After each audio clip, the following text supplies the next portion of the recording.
सब संतों की कृपा, ब्रजवासियों की कृपा, किशोरी जी की कृपा से मधुरतम निकुंज विलास रस महोत्सव का यह आनंद आज अपने षष्ठम दिवस में प्रवेश कर रहा है। यह हमारा परम सौभाग्य है।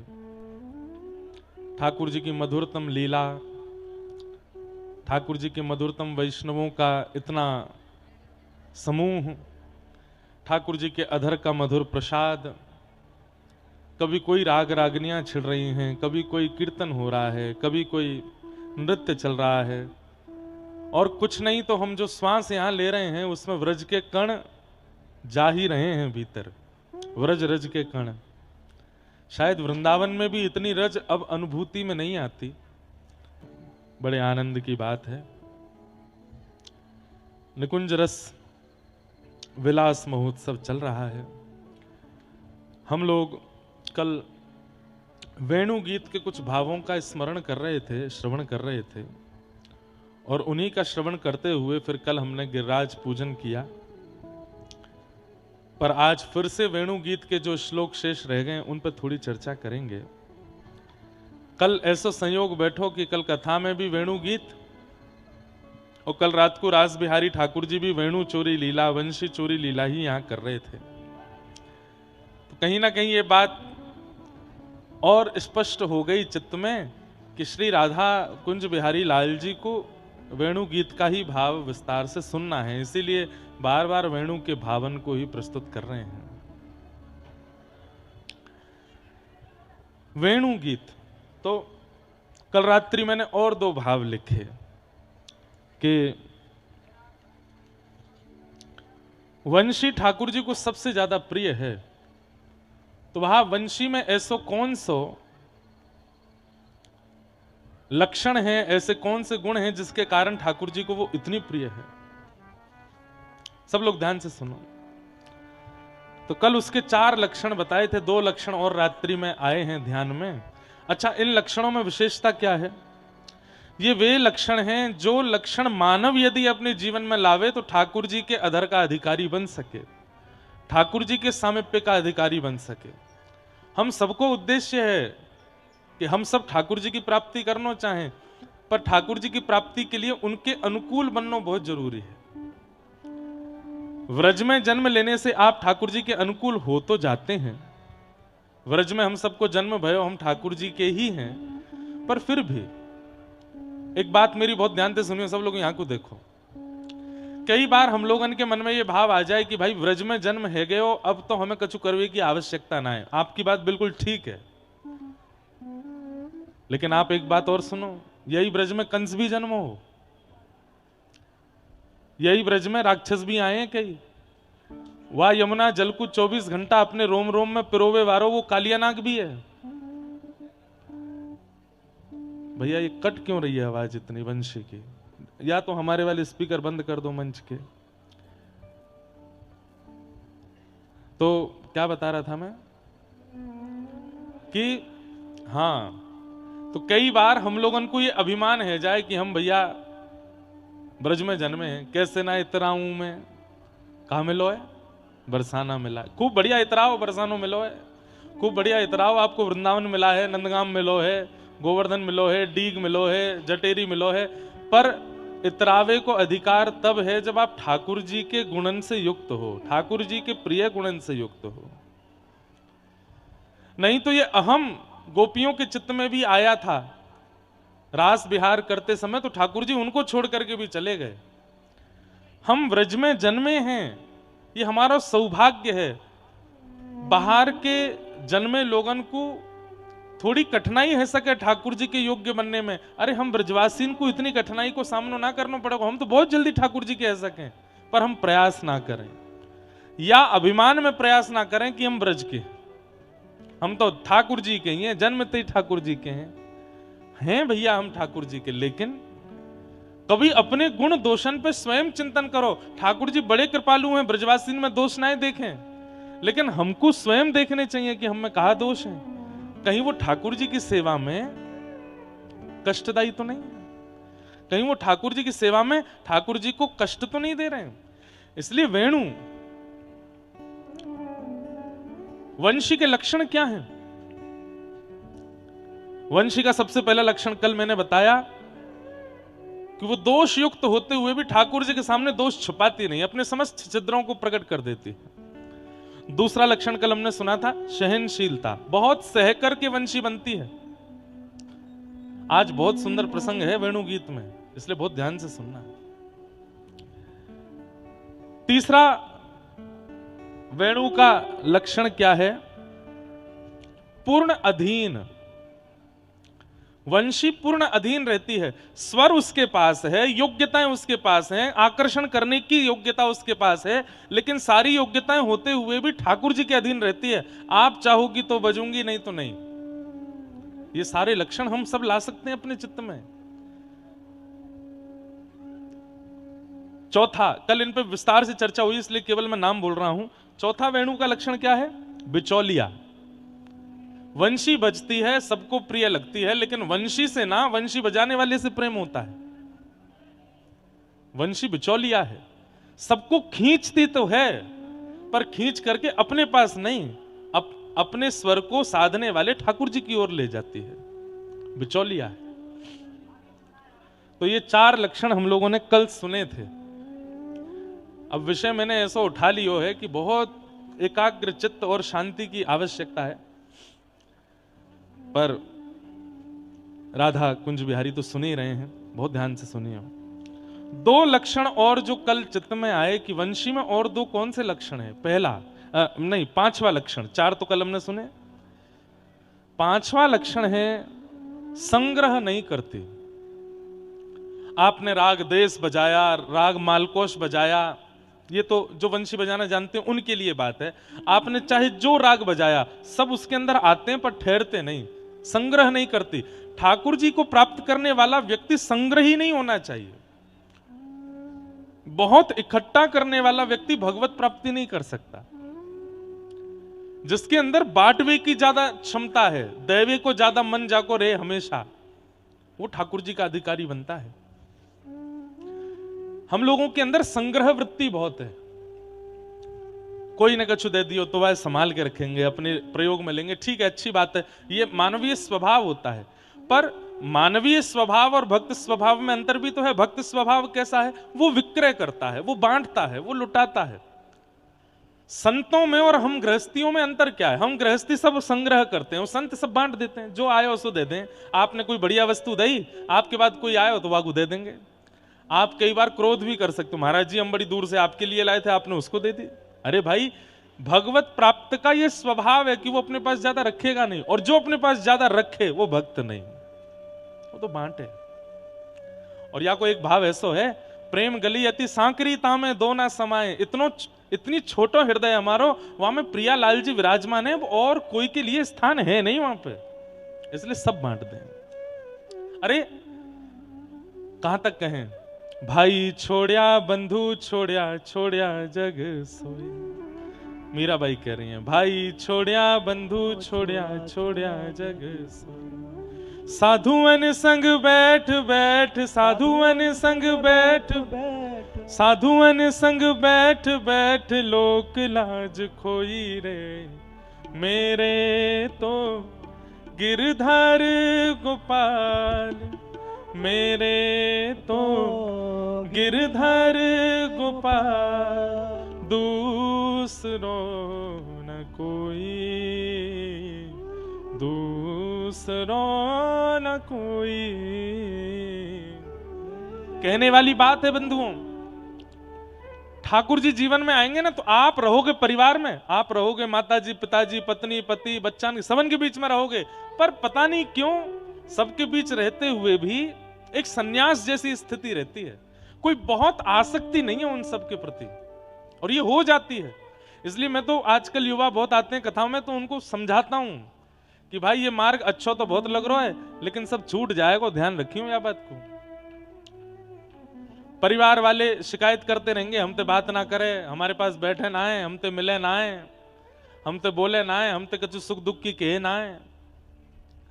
मित्र कहेंगे भैया जब ते गयो है वृंदावन ते बदल सो गयो, ये होगा ही, संग्रह नहीं कर पाओगे। ना संसार का, ना समाज का, ना परिवार का, ना वस्तु का, ना सामग्री का, सबका संग्रह चला जाएगा। और वंशी का वो स्वरूप है। वंशी संग्रहित नहीं रहती, एक संग्रह नहीं करती। सब लोग इधर देखो, यहां देखो, यहां देखो, कथा सुनो। अच्छा, आप कहोगे राग रागनियां, वंशी में कछु भी डालो, वंशी के छिद्र में कुछ भी डाल दो, दूसरी तरफ से निकल जाएगा, नहीं रह सकता उसके पास। इसलिए ठाकुर जी के अधर पर है, संग्रह नहीं करती है। और वंशी का एक लक्षण और है, छठवां लक्षण। ये दो लक्षण और आए, मैं तो कल तक कुछ ना कुछ ढूंढता ही रहूंगा, लेकिन ये सारे लक्षण वो हैं जो मानवों के अंदर आ सकते हैं। लक्षण निकालने को तो 100 लक्षण आप ढूंढ लोगे। वाह, आज देखो मंच पर क्या बढ़िया शोभा बनी है, कबूतर बैठे, अभी अभी खरगोश भी आएगा। वाह, कितना आनंद है। ये सुख जटेरी में ही है, और तो कहीं ऐसा बन ना सके। और कहीं कथा होगी महाराज जी तो देखा देखी अगर यजमान नकल भी करना चाहेंगे तो ना कर पाएंगे, क्योंकि वो जो कबूतर लामेंगे, वो जो खरगोश लामेंगे, वो राधा कुंज बिहारी के थोड़ी होंगे। वो कहीं से खरीद के ले आमेंगे, तो उन उपद्रवी व्यास मंच पे कहो तो सब कर कर आ जाएं, बदबू छोड़ेंगे। पर ये देखो राधा कुंज बिहारी के, तो सब रे सामने बैठ गए। बोले क्यों? श्रोता हैं, श्रोतान को सामने बैठना चाहिए, तो वहां जाके बैठ गए। जब मैं आयो का तब यहीं खेल रहे। अभी खरगोश भी आए हैं। वाह, मानो ऐसा कि जैसे यहां हमारे भारतवर्ष के अलग अलग स्थानों से सब संत जन पधारे, कोई महापुरुष स्वयं नहीं आ पाए तो अपने प्रतिनिधि भेजे। बोले जटेरी में कथा चल रही है, हम नहीं जा पा रहे, तुम चले जाओ हमारी तरफ से। तो श्री राधा कुंज बिहारी लाल जी मन में सोच रहे हैं, बोले मैं जाऊंगा तो हबड़ तबड़ है जाएगी, तो अपने प्रतिनिधि भेज दिए, खरगोश और कबूतर। जाओ कथा सुन के आओ। और आश्चर्य की बात है, देखो मैया ने कैसा आनंद आयो। टीवी में जब ते दिख गए कबूतर, है देख भूरो भूरो सा है।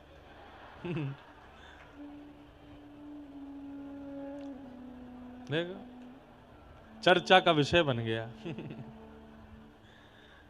अब ठीक है मैया, सुनन दो, खुद सुन, देखो सीखो कबूतर कैसे एक बिल्कुल शांत बैठ के कथा सुनना है। आप भी ऐसे ही सुनो। तो वंशी का पांचवा लक्षण क्या है? वो संग्रह नहीं करती अपने पास। सब लोग ध्यान से सुनो, इधर देखो। फिर रात्रि में भाव आया छठवा भाव, और मैं 10 पूरे करके जाऊंगा कल तक। 7, 8, 9, 10 4 और गुण ढूंढ ही लूंगा वंशी के। और वंशी के वह गुण जिनसे ठाकुर जी के अधर की अधिकारिणी बनी और हम भी उसका पालन कर सकें। वंशी का छठवां गुण लगा कि वंशी अभय प्रदान करती है। वंशी से कोई भयभीत नहीं हो सकता। वंशी से कोई भयभीत नहीं होता, सबको अभय देती है। इसलिए भी ठाकुर जी के अधर की अधिकारिणी बन गई, क्योंकि उससे कोई डरता नहीं है, सबको अभय प्रदान किया।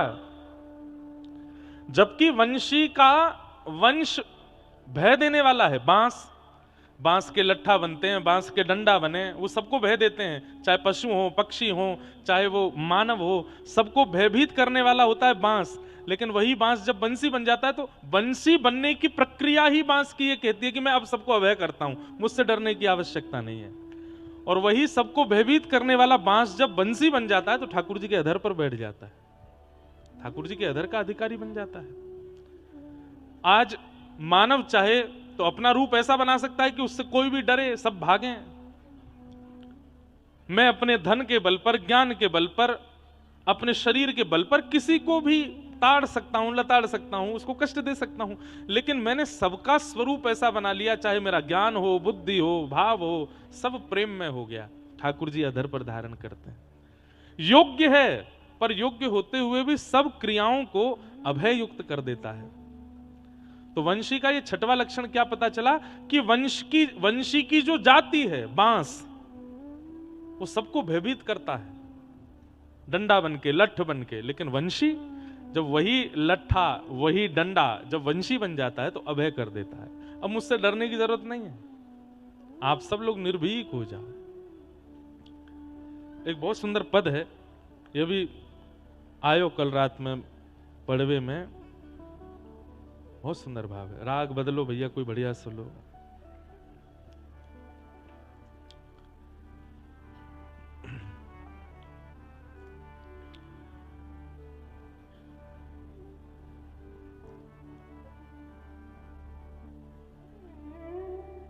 कौन सा लियो है?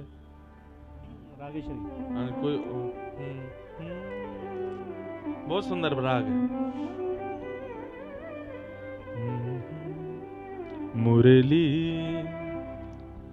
हरि को नाच नचावे, मुरली हरि को नाच नचावे, मुरली हरि को नाच नचावे, मुरली हरि को नाच नचावे। एते पर ये बांस बंसुरिया, एते पर बांस बंसुरिया, एते पर ये बांस बंसुरिया, एते पर बांस बंसुरिया, नंद नंदन को भावे, नंद नंदन को भावे, हो नंद नंदन को भावे, नंद नंदन को भावे। गाओ। मुरली हरि को नाच नचावे, मुरली हरि को नाच। भैया हमें कोई नचावे, नाच नचावे को मतलब पता है? नाच नचावे को मतलब कहा रे, हम किसी के अधीन हो गए, वो जो कहता है वो हम करते हैं, वो जहां बोलता है वहां हम बैठ जाते हैं, वो जैसा कहता है वो हम करते हैं, किसी के गुलाम बन गए, किसी की चाकरी करने को कहते हैं नाच नाचना। जैसे हम शिष्यगण अपने गुरुजी के कहे पे चलते हैं तो वह गुरुजी के बोले पे नाच नाचे, कोई अपनी पत्नी के कहे पे चलता है, पत्नी को गुलाम है वही के कहे पे चले, अरे मैया को छोड़ा है जैसे या कि मैया के वही करे। गोपियां सब क्या कह रही हैं? बोले भैया या वंशीय मान गए हम। बोले क्यों? बोले ये हरि को नाच नचावे, वो हरि जो तीनों लोकन को नचावे वो या वंशी के कारण नाचे नाचे डोले। और हमें नचाने वाला, हम पर अधिकार जमाने वाला हमको प्रिय नहीं लगता, लेकिन गोपियां कहती हैं एते पर ये बांस बांसुरिया नंद नंदन को भावे। ये बंसी इतनो नचावे लाला को, फिर भी यार इतनी प्रिय क्यों है?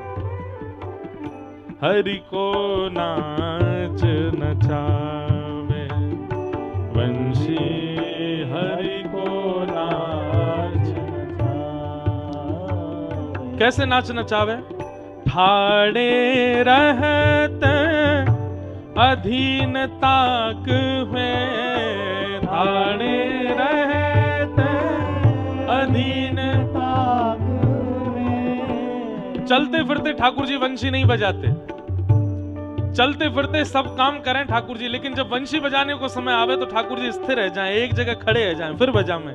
ये नाच नहीं है तो क्या? पूरी गोपीन से चलते फिरते मिलेंगे, राधा रानी से चलते फिरते बात करेंगे, यशोदा मैया, नंद बाबा सबसे चलते फिरते उछलते कूदते बात करें, पर जब ये बंशी बजावे को समय आवे तो एकांत ढूंढे, वहां ठाड़े है करके तब बंशी बजावे, स्थिर रह जाएं। ठाड़े रहते अधीनता के हुए, ठाड़े रहते अधीनता हुए, सकुछ न बोलत बात, सकुछ न बोलत बात। हाँ वह निधरक आज्ञा करवावे, वह निधरक आज्ञा करवावे, ने कहूँ नहीं लजा,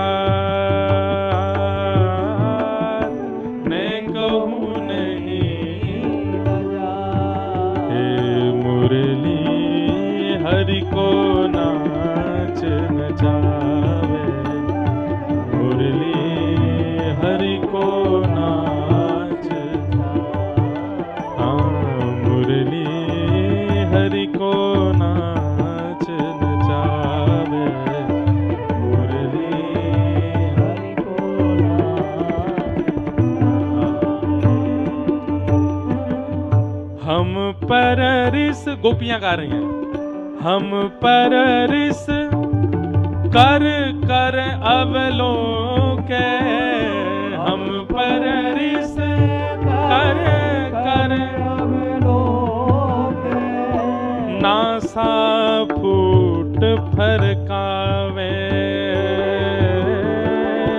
नासा फूट फरकावे।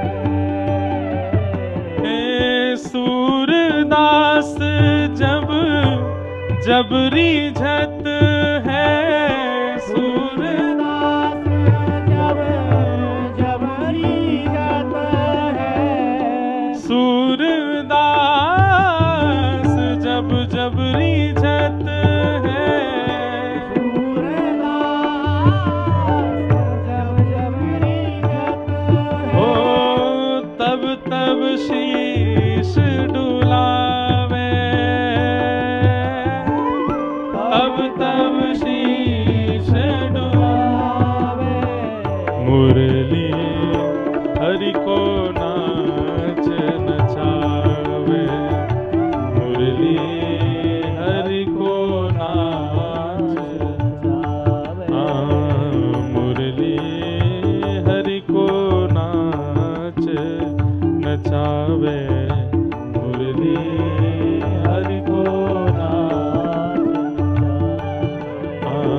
मुरली हरि को नाच नचावे, मुरली हरि को नाच। गोपियां कह रही हैं कैसी बड़भागी है ये मुरली, बोले क्यों? ठाड़े रहत अधीन ताके हुए, उसके होकर के ठाकुर जी सदा अधीन ठाड़े रहते हैं, खड़े रहते हैं। सब लोग ध्यान से सुनो। और सकुच न बोलत बातें, सकुच न बोलत बातें, ऐसे अधीन रहते हैं ठाकुर जी की जितनी देर वंशी बजाते हैं उतनी देर बोलते नहीं है। ये बात तो स्पष्ट है कि वंशी वादन करने वाला बोलता थोड़ी है, ठाकुर जी बोलते नहीं है, अधीन होकर के श्रवण करते हैं, वादन करते हैं। और हम पर रिस कर कर अवलोकत, हम पर रिस कर कर अवलोकत, नासा फूट फरकावे, नासा फूट फरकावे, सूरदास जब जब रीझत है, सूरदास जब रीझत है, तब तब शीश डुलावे, तब तब शीश डुलावे। गोपियां कह रही हैं हम जब सामने आ जावें, नंद नंदन हमको तो रिस भर के देखे। रिस मतलब ब्रजवासी समझ जाएं भैया, गुस्सा करके देखें या फिर चिढ़ के देखें, या चिढ़ के गुस्सा करके भी नहीं तो नाक फुला के हमारी ओर देखे।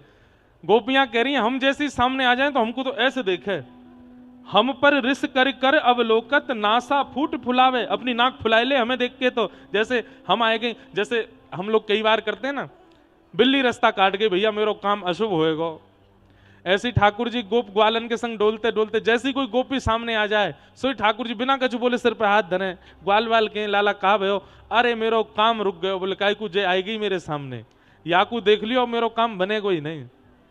गोपियां कह रही हैं हम पर रिस कर कर अवलोकत, नासा फूट फुलावे, और या वंशी ते कैसो प्रेम, सूरदास जब जब रीझत है, वंशी बजाते बजाते जब जब ठाकुर जी को आनंद आ जाए तो कहा करें, तब तब शीश डुलावे, तब तब अपनो सिर घुमावे, आहा बजाए के आनंद आ गयो, कितनो सुंदर स्वर निकलो, कितनो करुण स्वर निकलो है।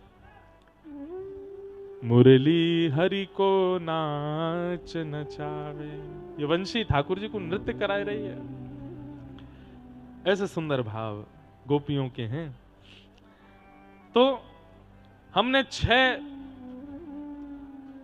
भाव ढूंढे कि वंशी में ऐसे कौन कौन से गुण हैं जो मानव अपने अंदर लिया है तो ठाकुर जी के अधर का अधिकारी बन जाए।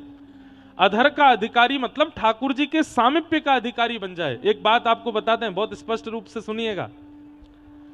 ठाकुर जी सब श्रृंगार बढ़ाते हैं पर वंशी को कभी नहीं छोड़ते। मुकुट का भी एक निश्चित समय इतनी देर रहेगो, बाजूबंद, कड़ूला, पैर की पाजेब, कमर की कौंधनी, सबको एक समय है। वहां से ज्यादा ये ना टिके ठाकुर जी के पास, ठाकुर जी उतार दें, लेकिन वंशी 24 घंटा ठाकुर जी के पास रहे। कितनी प्रिय है, श्रृंगार में सबसे प्रिय वंशी है ठाकुर जी को। गोपियां वही बात कहते हुए अब आगे वेणु गीत में क्या कह रही हैं, ध्यान से सुनो। आहा,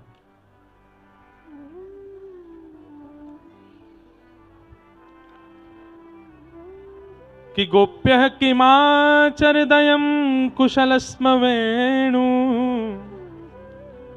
दामोदराधर सुधामपि गोपिकानां भुंक्ते स्वयं यद विशिष्ट रसं हृदिन्यो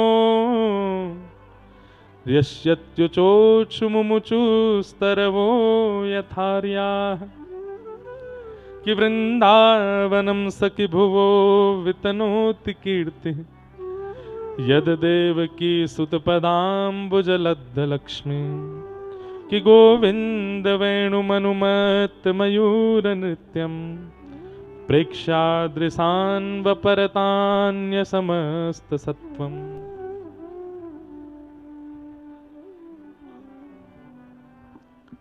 सावधानी से सुनो भैया। गोपियां कह रही हैं, अरे देखो तो वन में गए हुए श्याम सुंदर के वेणु रव को सुनकर के वृक्षों से पानी निकल रहा है, वृक्ष जल का संचय कर रहे हैं। शीतकाल में जब कोहरा पड़ता है तो वृक्ष के पत्तों पर पानी जम जाता है, ओस जम जाती है सुबह सुबह, और सुबह सुबह कोई जाकर के वृक्ष को नहीं खिलाए दे तो ऊपर से पानी गिरते हैं। शीतकाल में हम सबको समझ आता है कि भाई ओस के कारण, कोहरा के कारण ये पानी जमा भयो है, लेकिन सामान्य ग्रीष्म ऋतु में भी वही पेड़ वैसे ही पानी छोड़ने लगते हैं, वैसे जल का संचार उनके पत्रों से प्रकट होने लगता है। कब? जब ठाकुर जी वंशी का नाद करते हैं। गोपियां आपस में चर्चा कर रही हैं, बहुत अंतरंग वार्ता है ना, ध्यान से सुनो। गोपियां आपस में चर्चा कर रही हैं, अरे भैया ये वृक्षंसों जल प्रवाह क्यों है रो है। और ये याद रखिएगा, ठाकुर जी किलोमीटरों दूर वन में हैं, ये गोपियां घर में बैठ के वंशी रव सुनकर के अपने मन की स्थिति से चर्चा कर रही हैं। वेणु गीत में ठाकुर जी की वेणु की ध्वनि आ रही है और उन गोपियों के मन से भाव प्रकट करा रही है। एक गोपी बोली, मोए तो ऐसा लगे ये वृक्षों के हर्षाश्रु हैं। हर्षाश्रु कौन से हैं? बोले हर्ष में आने वाले अश्रु। कई बार घर में कोई मंगल कार्य होता है तो उसकी बात सुनकर के आप रोने लगते हैं, आंखों में आंसू आ जाते हैं। किसी का ब्याह हुआ हो तो आंसू आते हैं, बच्चा फर्स्ट डिवीजन पास हो जाए या घर में कुछ अच्छी क्रिया होती है तो हर्ष के अश्रु प्रकट होते हैं। बोले हर्षाश्रु क्यों हो रहे हैं? तब वृक्षों ने आपस में ये बात कही, बोले भैया या वंशी को देखकर के हमारे नेत्र सजल या मारे है रहे कि हम जड़ हैं, हमारा स्वरूप चैतन्य नहीं है, हम जड़ हैं। परंतु भैया हमारे कुल खानदान से प्रगटी ये वंशी कितनी सौभाग्यशाली है, जड़ होते हुए भी ठाकुर जी के अधर से लग करके कितने चैतन्यों का कल्याण कर रही है। इसलिए पेड़ों के भाव से अश्रु प्रकट हो रहे हैं, हर्षाश्रु प्रकट हो रहे हैं, हर्षाश्रु प्रकट हो रहे हैं। भाव समझो। वृक्ष आपस में कह रहे हैं कि हम तो जड़ हैं, हमारा स्वभाव तो एक जगह स्थिर रहनो है, हम कभी कोई को सुख देवे वाले नहीं है, बस एक जगह खड़े रहें, कोई आई करके अगर हमारे नीचे बैठ के छाया ले ले तो ठीक है। लेकिन आज वंशी को देख करके हमें अपने संपूर्ण वृक्ष वंश पर गौरव है रहे हो है कि याने ठाकुर जी के अधर से लग करके कितने चैतन्य को कल्याण कर दियो, कितने चैतन्य पर कल्याण की भावना परोसी है। इसलिए वृक्षों के हर्षाश्रु प्रकट हो रहे हैं। तब दूसरी गोपी बोली, अरे तू अपने मन से बात बनाए रही है, ये प्रसन्न है कि नाय रो रहे? तो बोले ये दुखाश्रु हैं, ये वृक्षों के दुखाश्रु हैं, ये आनंदाश्रु हैं। तब सब गोपियां बोली, बोले आनंदाश्रु क्यों हैं? बचाते हैं, पर या वंशी ने तो हमारो कुल पवित्र कर दियो। जो हाड़मांस के भीतर विराजमान दिव्य अनादि अनादि काल से कितने जन्मन से भटक रही वो दिव्य चेतना है, ये वाकु बचा रही है। आज ये वृक्ष आनंद आश्रु से रो रहे हैं। बंधुओं, गोपियों की ये या दोहने बहनने मथनो पलेप प्रेंखे खनार भरुतितो क्षणमार जनादो। अपने घर की क्रियाएं करती करती गोपियां इतनी बड़ी बड़ी बात कर रही हैं, जिन बातों को सुनने के लिए ब्रह्मादि देवता भी प्रकट हो रहे हैं और कान लगा करके सुन रहे हैं। गोबर थापवे वारी, चौका बर्तन करवे वारी, गैया चरावे वारी, गोपीन के वेदों की वाणी तो सुनो, ये कैसी बात कर रही हैं। और रही बात, ये गोपियां वहां गई नहीं है, केवल अपने घर में बैठ करके श्रवण कर रही हैं और वेणु की ध्वनि सुनकर के संपूर्ण योजना बना रही। तब गोपियां आगे चर्चा करती हैं कि वृंदावनम सखी भुवो वितनोति कीर्तन, यद्देवकी सुत पदाम्बुजलब्ध लक्ष्मी, गोविंद वेणुमनुमत मयूर नृत्यम, प्रेक्षादृशान वपरतानयसस्तसत्वम। वेणु गीत इतना अच्छा है, हमने शुरू तो कर दिया जटेरी धाम में, पर अभी मुझे एक बार और कहीं ना कहीं इसको करना पड़ेगा, तभी मेरे चित्त को शांति मिलेगी, क्योंकि अभी मैं अच्छे से कर नहीं पा रहा हूं। बीच में माताएं उड़ जाती हैं, भाई लोग उड़ जाते हैं, तो थोड़ा रस कहते कहते कहीं कहीं छूट जाता है। बहुत सुंदर भाव है गोपियों के। गोपियां कह रही हैं, एक गोपी बोली, अरे तुम सबरीवा कन्हैया के मुक्ते लगी भाई वंशी को देख रही हो, नेक नजर घुमाए के वृंदावन को तो देखो, आज वृंदावन कितनो सुंदर लग रहा है। आहा, वृंदावनम सखी भुवो वितनोति कीर्तिम। गोपियां कह रही हैं, अरे हम गोपी काय को बन के आ गई, हम यहां वृंदावन की कोई रजकण बन के आ जाते। अरे देख तो सखी, जब जब श्याम सुंदर या वृंदावन में रमण करें, जा कुंज लता, जा सघन कुंज में प्रवेश करें। बंधुओं, ये कुंज निकुंज निवृत्त निकुंज सघन कुंज, ये केवल व्रज में ही दर्शन मिलते हैं और कहीं नहीं मिलते। क्यों? हमारे जटेरी धाम में आप लोगों को एक बात बताऊं, जटेरी में ऐसी कई कई लताएं हैं इन वृक्षों, इन पहाड़ियों पर, जो व्रज की पहचान कराने वाली लताएं थी, और वो अब ब्रजमंडल में नहीं है। ब्रजमंडल में, वृंदावन में, गोकुल में, बरसाना, नंदगाम में वो उन लताओं का दर्शन ही नहीं होता। वो लताएं आज भी जटेरी के पर्वतों पर बची हुई हैं। वैसे ही ताली बजाने वाली बात नहीं है, आपने तो इसलिए बताई, चलो हमारे जटेरी में वो लताएं हैं, पर ये दुर्भाग्य की बात है कि जो व्रज की पहचान कराने वाली लताएं थी वो व्रज में है ही नहीं। वो लताएं यहां सुरक्षित हैं। कई सारे वृक्ष ऐसे हैं जो व्रज की निधि हैं, जो व्रज में ही प्रकट होते हैं। जिन वृक्षों की कुंज में ठाकुर जी रमण करते हैं वो व्रज में नहीं है। कुछ बचे हुए हमारे तटीय स्थान में हैं, कुछ बचे हुए हमारे राधा बावड़ी आदि, कुछ बिहार वन। अच्छा, ये सारे स्थानों को भी बचाया हुआ हमारे श्री हरिदास परंपरा के सब महात्माओं ने है। वहां ये जैसे जटेरी धाम है, ऐसे ही आप कोसी की तरफ जाएंगे, छाता से आगे शेरगढ़ के पास विहार वन है। कोई को अवसर मिले तो काउदना ऑटो रिक्शा टैक्सी करके विहार वन और जाना, और वहां बिहार वन में जाके दर्शन करके आई हूं। कई लताएं ऐसी हैं जो केवल वहां हैं, वो भी वृंदावन में अब दिखती नहीं है। जिन लताओं के नीचे श्री जी को बैठना प्रिय लगता है, ठाकुर जी को विराजना प्रिय लगता है, साहित्यों में जिनका वर्णन दिया गया, वो बचे ही नहीं वृंदावन में, वो यहां जटेरी में हैं। उससे ये बात प्रमाणित कर सकते हैं कि यहां ठाकुर जी आते होंगे। मैं तो चाहूं कि अभी भीड़ भाड़ खूब है गई, 2 दिना को और मेला है, सब चले जाएंगे, ऐसो ही रहे ये स्थान। यहां ज्यादा भीड़ भाड़ हो ही नहीं, यहां ठाकुर जी को रमण चले। वही पहुंचे जो रसिक हैं, वही पहुंचे जिनका चित्त पूर्ण रूपेण ठाकुर जी के भाव में डूबा है। नहीं तो यहां की लताएं भी चली जाएंगी, ये लताएं बचे। एक गोपी कह रही है, अरे कृष्ण के व्रजरज में प्रवेश करने से और कोई बात आ गया भैया, लाओ।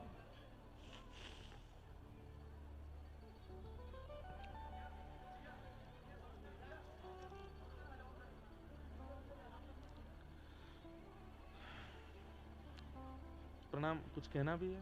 अच्छा।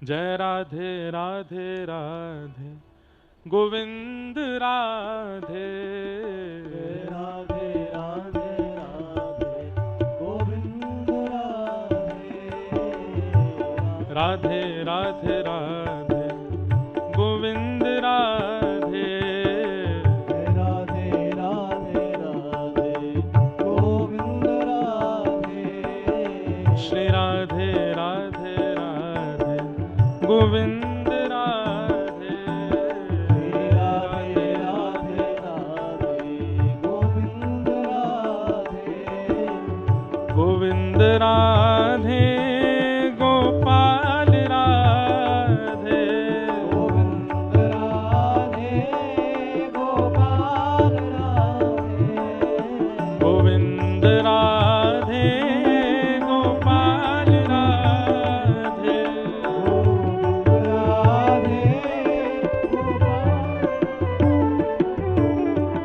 वृंदावनम सखि भुवो वितनोति कीर्तिम यद्देवकी सुध पदाम्बुज लब्ध लक्ष्मी। गोपियां कह रही हैं, अरे गोपियों तुम आज वृंदावन को तो देखो, ये वृंदावन कितना सुंदर लग रहे हो है। क्यों? एक गोपी प्रश्न करती है, दूसरी उत्तर देती है, और सब गोपियों के नेत्र बंद हैं, सब वंशी की धुनी सुनकर के सारी व्यवस्था को देख रहे हैं। एक गोपी बोली, ये वृंदावन इतना सुंदर क्यों लग रहा है? ये वृंदावन पहले इतना सुंदर तो ना लगता, आजकल इतना सुंदर क्यों लग रहा है? तब एक गोपी बोले जिस प्रकार व्यक्ति सामान्य सुंदर होता है, लेकिन विशेष आभूषण धारण करते ही उसकी सुंदरता में शोभा बढ़ जाती है, ठीक वैसे ही ये वृंदावन सखी है हमारी, और यह वृंदावन सखी को जब से नीलमणि कृष्ण धारण करके बैठे हैं, तब से यह वृंदावन सखी की शोभा बढ़ गई है। अरे कोई व्यक्ति स्वर्ण का आभूषण पहनता है, केवल सोना ही सोना पहनता है, इतना सुंदर नहीं लगता, लेकिन उसके स्वर्ण के आभूषण में अगर बीच में कोई श्वेत रत्न हो या नील रत्न हो या हरा रत्न हो तो उसकी शोभा बढ़ जाती है। अरे ये ब्रजमंडल तो पहले से ही सुंदर है, यहाँ यमुना जी हैं, यहाँ गिरिराज जी हैं, यहाँ सुंदर रज हैं, यहाँ सुंदर वृक्षवल्लरी हैं, पर जब से देवकी नंदन यशोदा नंदन नीलमणि या नग के रूप में या वृंदावन की शोभा में आए हैं, तब तो या वृंदावन की शोभा कितनी सुंदर बन गई है। तीसरी गोपी कहती है, अरे गोपी तू देख ना ही रही है, ये कृष्ण भी वृंदावन को सजावे में और या की शोभा बढ़ाने में कोई कमी नहीं छोड़ रहे हैं। बोले क्यों? मैंने सुनी है कि ये वैकुंठ में पादुका पहन के रहे, मैंने सुनी है कि ये हंस पर, ये गरुड़ पर, ये विमान पर बैठ करके रहे, लेकिन यह वृंदावन में तो देख इनने पादुका भी नहीं पहनी, बिना पादुका के अपने चरणन से भ्रमण कर रहे हैं। अरे ये वृंदावन सुंदर यामारे लग रहे हो है, क्योंकि श्री कृष्ण के निरावृत चरणों के स्पर्श से वृंदावन के रोंगटे खड़े रह रहे हैं, वृंदावन आनंदित है रो है, वृंदावन मचल रहे हो है, सुंदर है रो है। एक बात,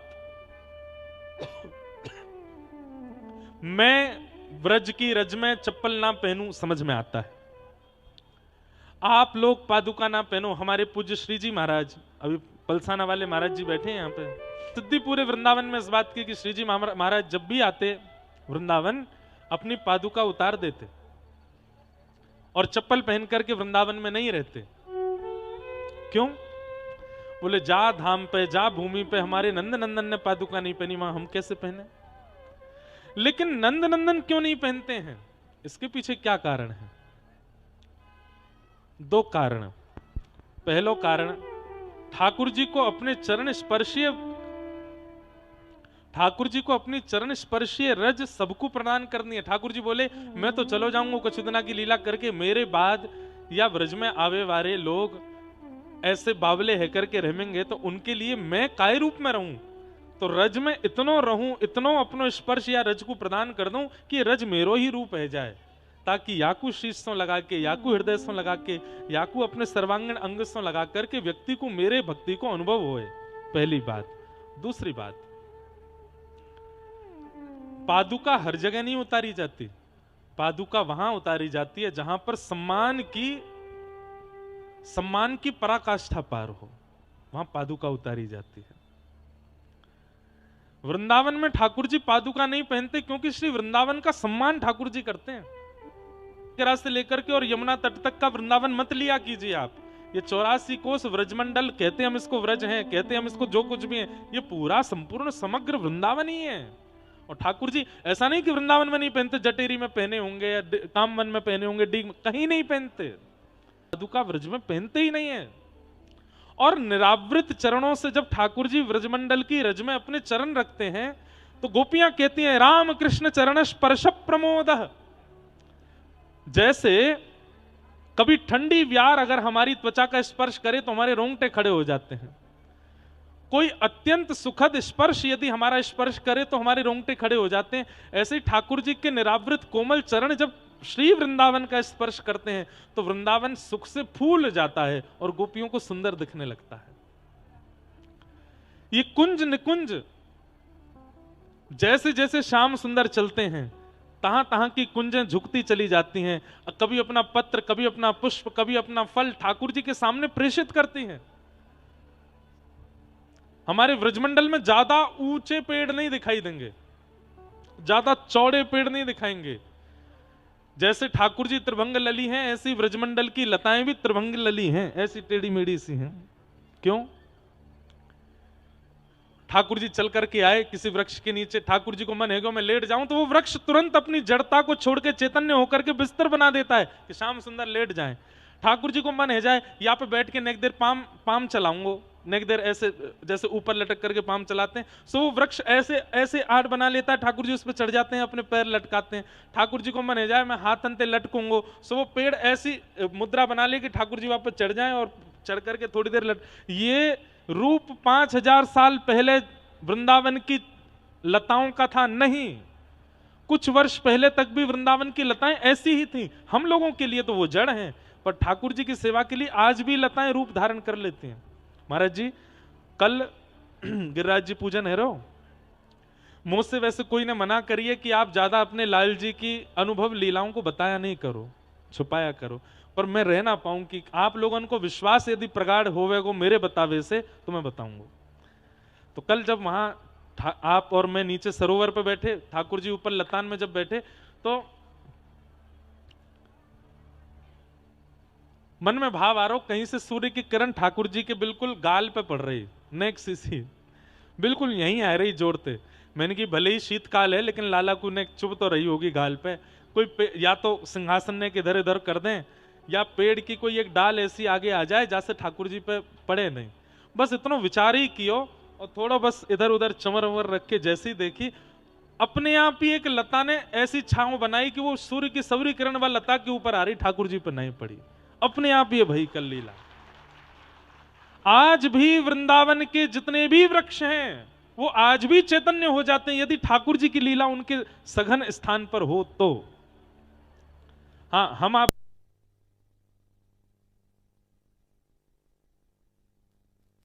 क्या भैया ये वृंदावन की कुंज है, ये वृंदावन की लता है।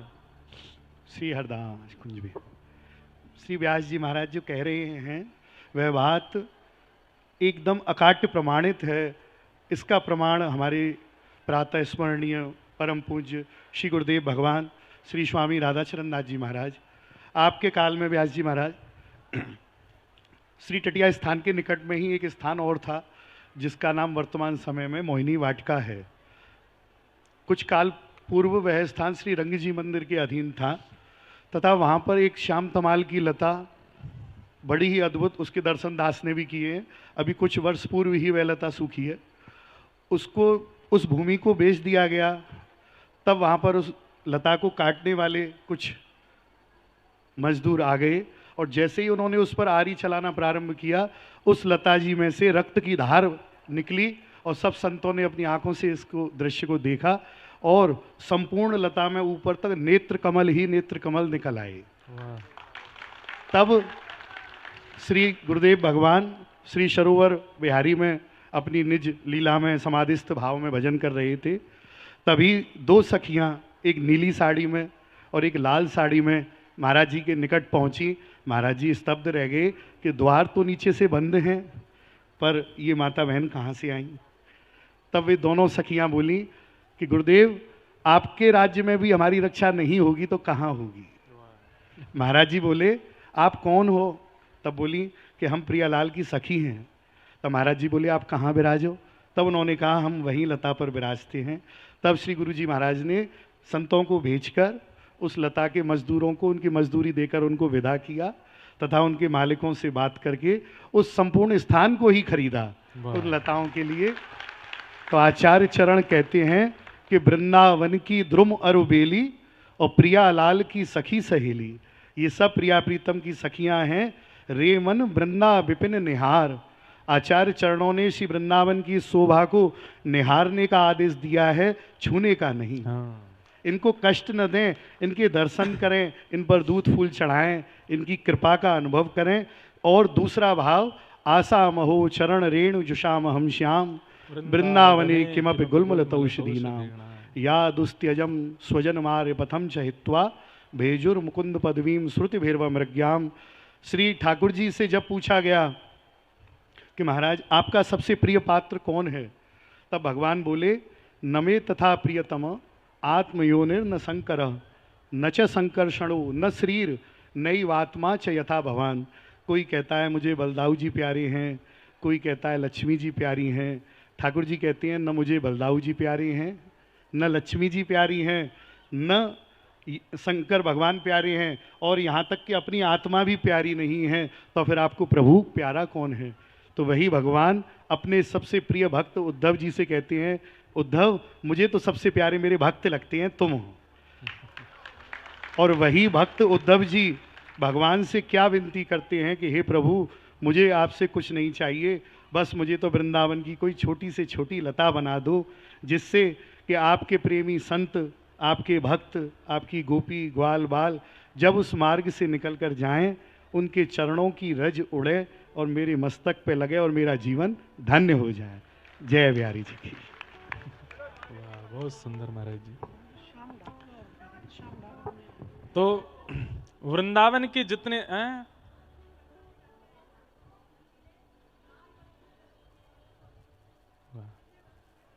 जय हो। अच्छा विराज जाओ, विराज जाओ, जय हो। तो हम आप सबको एक बात समझनी पड़ेगी कि भैया जैसे नाम जप आवश्यक है, जैसे चंदन लगाना आवश्यक है, जैसे कंठी पहनना आवश्यक है, वैसे ही ब्रज उपासकन को रज और लतान के प्रति निष्ठा श्रद्धा भी बहुत आवश्यक है।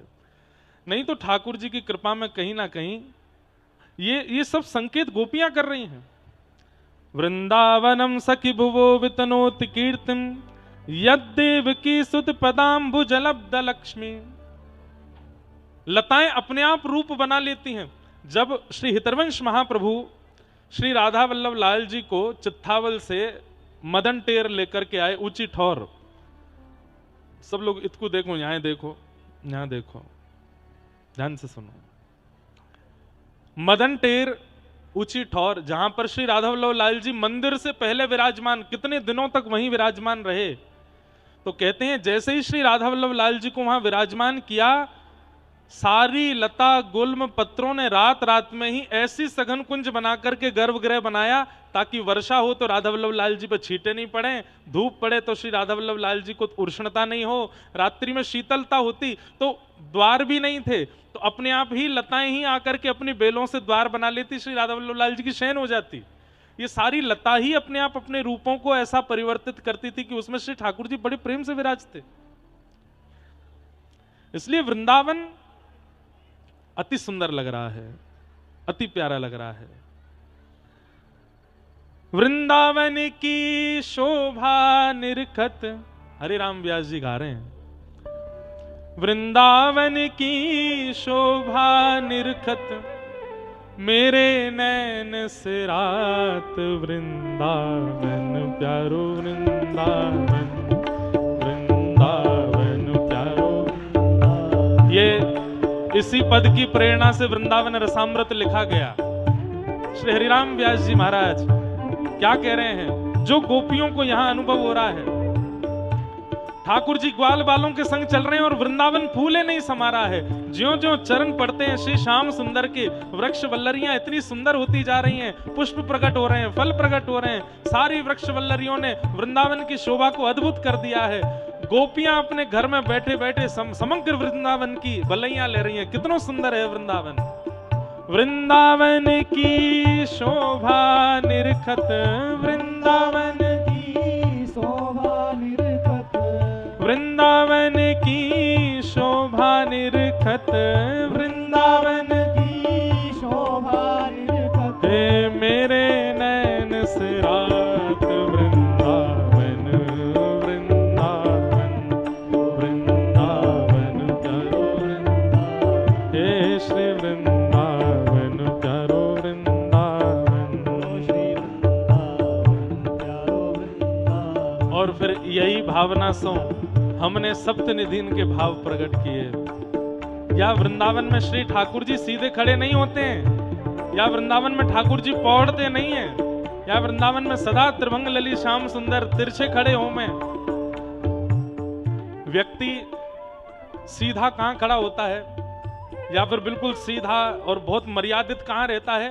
जहां ज्यादा प्रेम नहीं होता वहां थोड़ी मर्यादा रखता है व्यक्ति, लेकिन जहां अतिशय प्रेम आ जाता है वहां सभी मर्यादाएं छोड़ देता है, सारी मर्यादाएं छोड़ करके बैठता है।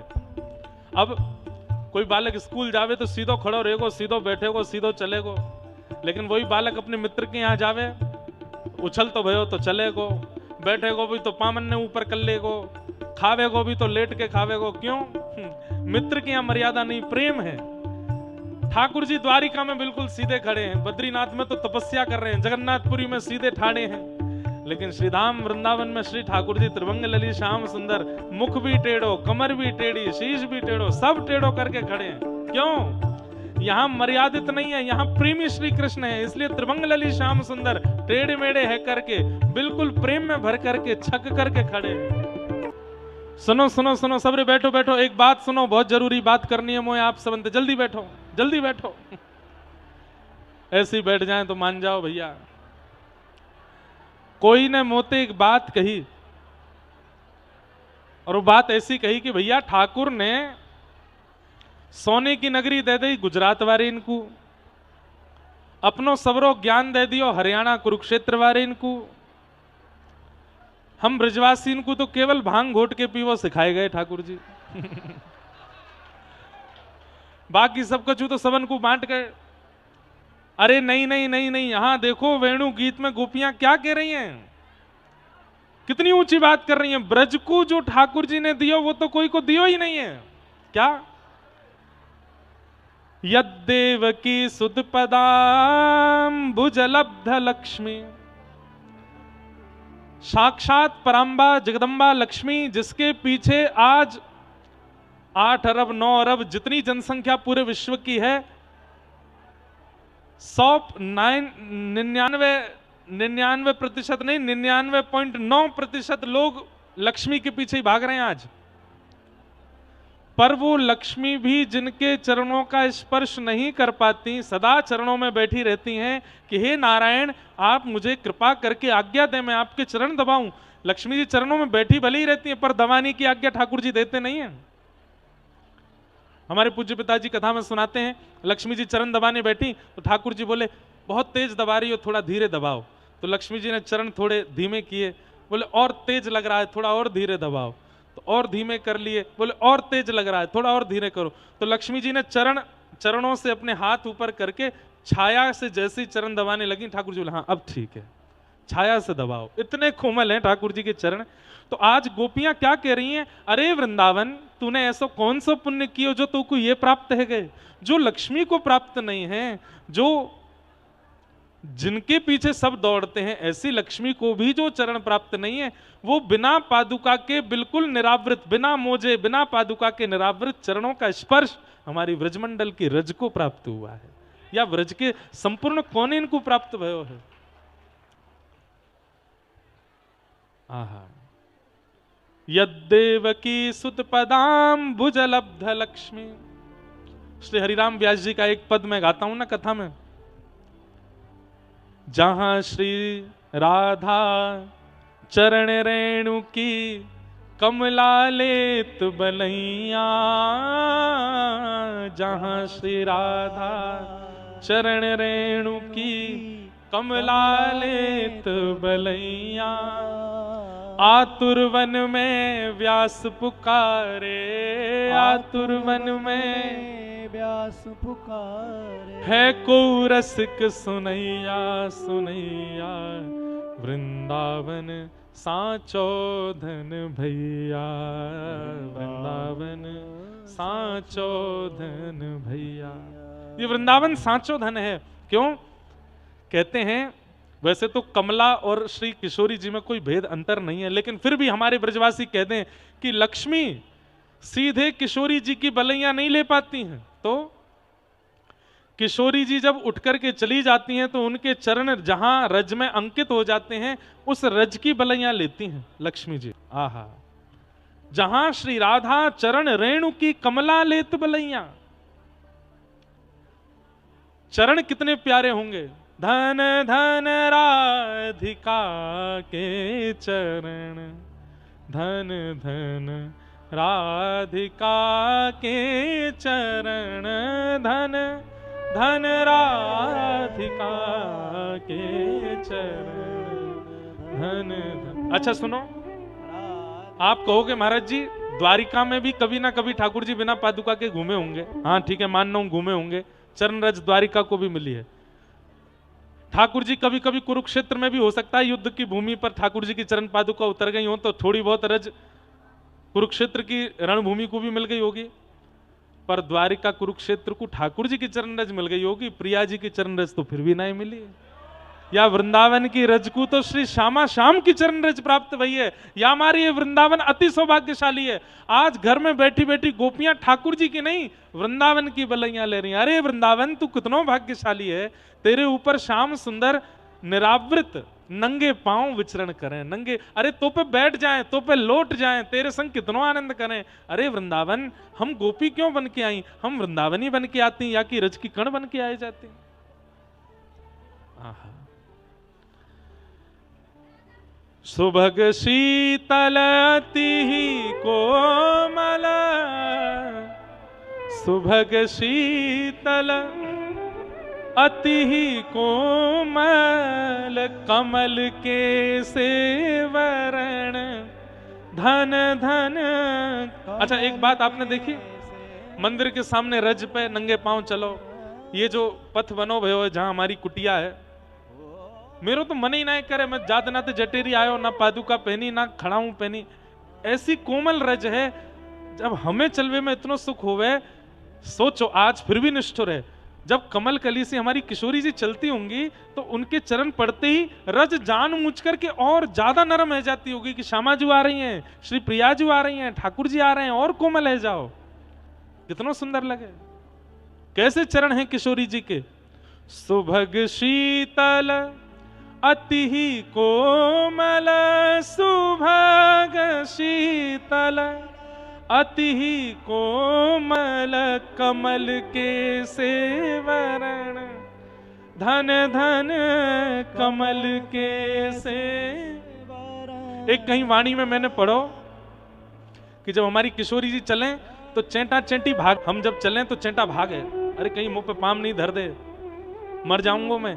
लेकिन हमारी किशोरी जी जब चलन चेंटा चेटी भागे ना। बोले क्यों?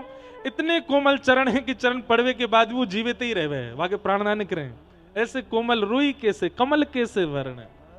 धन धन राधिका के चरण, धन धन राधिका के चरण।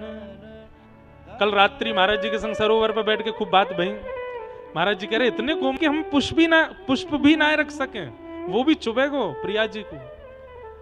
एक चर्चा है, एक बार अष्टदल कमल के सुंदर आसन पर प्रिया जी पौड़ी हैं, श्री ललिता विशाखा जी सुंदर चमर डोरा रही हैं। इतने में श्याम सुंदर आए गए और श्याम सुंदर आए करके बोले, अरे ललते।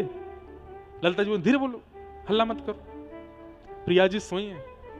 हाँ मैं वही तो कह रहा हूं, प्रिया जी सोई हैं, न मैं चरण दबाए लूं इनके। ये जग के तो मुझको चरण सेवा करन ना दें, अभी गहरी नींद में सो रही हैं, मैं धीमे धीमे चरण दबाए जाऊंगा इनके। ललिता जी बोली चरण दबाओगे? तुम्हें पता हो कितने कोमल हैं हमारी प्रिया जी के चरण? तो ठाकुर जी बोले तो मेरे हाथ कौन से निष्ठुर हैं, मैं हूं बहुत कोमल हूं। तुम्हारी प्रिया जी के चरण कमल हैं तो मेरे हाथ भी तो कमल हैं। करकंज लोचन कंज मुख करकंज पद कंजारुण, मेरे हाथ भी कमल हैं। ललिता जी बोली एक दृश्य देखोगे? बोले दिखाओ।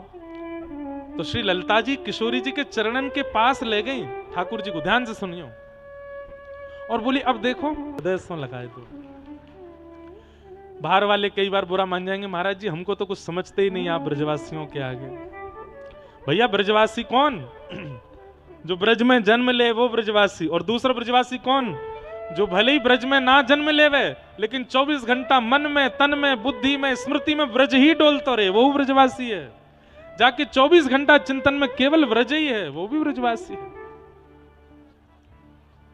ऐसे इनके लिए महाप्रभु जगन्नाथ ठाड़े। यद्देवकी सुध पदाम्बुज लब्ध लक्ष्मी। वृंदावन की शोभा देख करके सब गोपियां बड़ी आनंदित हो रही हैं। गोपियों का ये वेणु गीत चल रहा है, अपने भाव से चलेगा। कल भी इसी विषय को लेकर के आगे की चर्चा करेंगे। आज के मंगल भाव को यहाँ विराम देंगे और पूज्य महाराज जी मंच पर विराज रहे हैं। आगे की जो जानकारी हो आप लोग श्रवण कीजिए और आरती करके फिर यहाँ से सब प्रस्थान करेंगे। श्री वृंदावन बिहारी लाल की जय। श्री स्वामी जी महाराज की जय। श्री स्वामी जी की कृपा से, समस्त आचार्य चरणों की कृपा से श्रीमद् भागवत रस चर्चा एवं निकुंज विलास रस महोत्सव पूज्य श्री इंद्रेश जी के द्वारा अद्भुत रस बरसाया जा रहा है। इसमें आज एक आ गया ठाकुर जी की कृपा से हमारे माननीय मुख्यमंत्री जी श्री भजनलाल शर्मा जी ने श्री ठाकुर जी के मंदिर प्रांगण में स्थित दोनों सरोवरों के लिए, उनके जीर्णोद्धार के लिए 8.5 करोड़ रुपए की राशि स्वीकृत की है। अतः माननीय मुख्यमंत्री जी एवं हमारे क्षेत्र के विधायक एवं गृह राज्य मंत्री श्री जवाहर सिंह जी बेड़म के लिए हम सभी संतों की तरफ से हृदय से बहुत बहुत साधुवाद एवं पूर्ण आशीर्वाद देते हैं कि वह इसी प्रकार संतों की सेवा करते रहें और सनातन धर्म की रक्षा करते रहें तथा सदा राजस्थान में इसी कमल खिलता रहे। हमारे श्री जल शक्ति मंत्री सुरेश रावत जी एवं पीएचडी मंत्री कन्हैया लाल जी, आप दोनों का भी पूर्ण सहयोग है इस सरोवर के निर्माण में।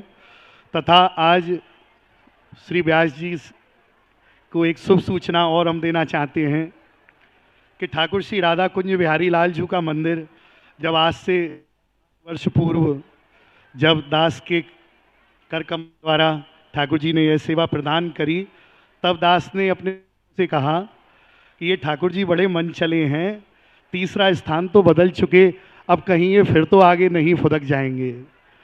ठाकुर जी अब वर्तमान जिस मंदिर में विराजमान हैं वह तृतीय मंदिर है।